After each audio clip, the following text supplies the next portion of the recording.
motores passados pelos professores ou treinadores, ela pode realizar esses seis requisitos aí, um movimento físico, econômico e harmonioso. A ideia é que o movimento existem várias interações entre indivíduos e o meio ambiente. Então, como eu já disse, o indivíduo muda o meio e o meio muda o indivíduo. Ao mostrar que a psicomotricidade é então a técnica de dirigir pelo exercício do corpo e do movimento, considerando os exercícios da realidade. Então, a psicomotricidade trouxe assim, o estudo do ser como inteiro, não fragmentado. Aí, habilidades psicomotoras.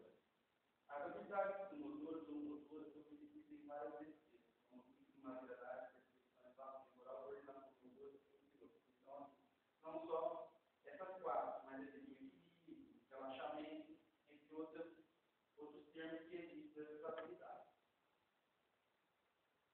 E há também, assim, elas parecem muito, tem uma muita relação entre educação física e definição também dos físicos. O ritmo é um fator de estruturação temporal que sustenta a adaptação ao tempo. Então, assim, um exemplo fácil e a gente sempre deve falar com as crianças no lugar dele no cotidiano dela. Então, por exemplo, o ritmo do batimento do coração, o ritmo da respiração, são uns exemplos de ritmo. A lateralidade é um domínio de um lado do corpo sobre o outro ou predominância de um lado do corpo. Então, assim, dentro do cotidiano, a gente já sabe que as crianças têm uma predominância de um lado. Por exemplo, a predominância de um lado seria o lado direito, outro não o lado esquerdo. Percepção espacial é a capacidade de orientar no espaço e perceber a relação entre proximidade entre as coisas. Percepção temporal é a capacidade de relacionar as ações a uma determinada dimensão do tempo. Assim, tem autores que trazem os dois termos, percepção e espaço temporal, juntos. Tem alguns autores que tratam deles separados. Então, aqui eu trouxe separados. E, assim, um exemplo que os autores dão também, de percepção e espaço temporal, tem duas pistas paralelas, uma menor e outra maior. A criança com 2 carros, você postar 2 carros, ela vai ter a noção. Espaço de tempo. Se você perguntar para ele qual chegaria primeiro, ele sabia que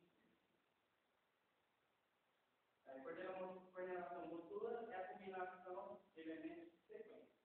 Aí, um outro exemplo legal também seria o marionete. Né? Normalmente a pessoa usa o pé, os 2 braços, as mãos, ou as 2 pernas também.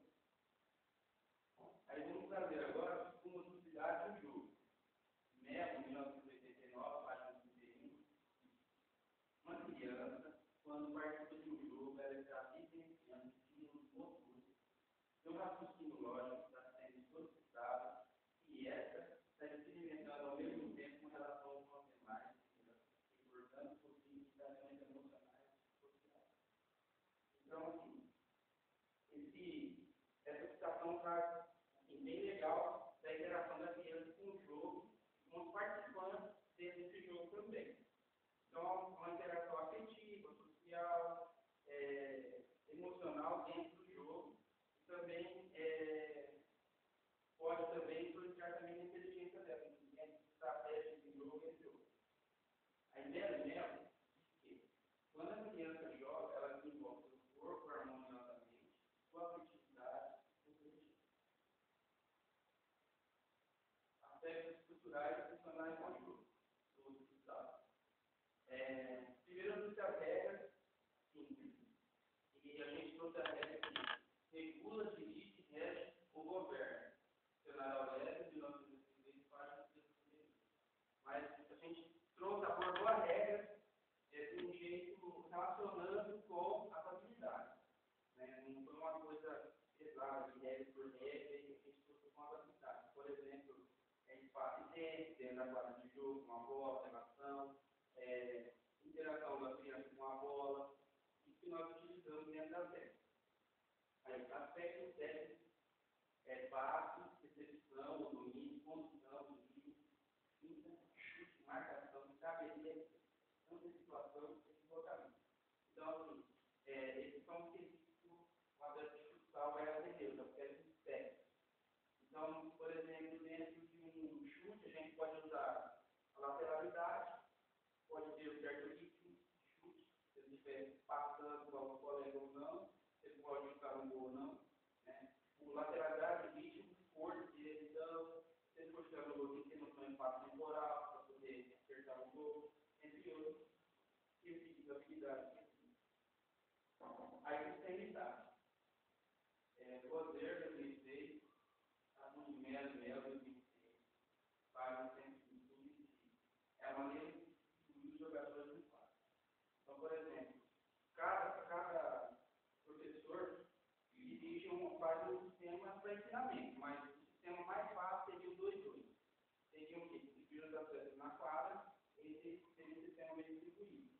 Seriam 2 na defesa e 2 no ataque. Aí a tática seria o quê? A maneira de condicionar a técnica de cada jogador em seus linhas e posições da quadra, com o objetivo de que trabalho em grupos em determinadas situações. Então, assim, aqui a tática ela transita entre o sistema ofensivo e o sistema defensivo, com as condições técnicas individuais de cada jogador.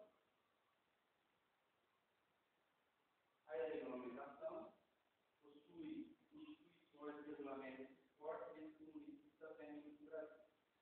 Então, normalmente, as instituições que organizam as competições começam em nível municipal, depois estadual, até o Brasil. Existem competições já desde 6 anos de idade. É possível entendimento sobre uma cidade e a prática do futsal para crianças de 2 a 9 anos. No futsal não há uma preocupação com a precocidade. Nós já vimos já, 6 anos já começa a praticar. Especificação já do esporte na criança. A especialização precoce feita em criança pode haver planos, mas também pode transformar em distúrbios no motor. Então, pode também haver ganhos da especialização das crianças, mas também pode chegar uma hora que a criança também não desenvolve mais, ela para.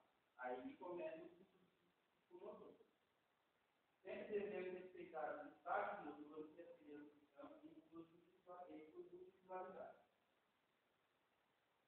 As considerações finais.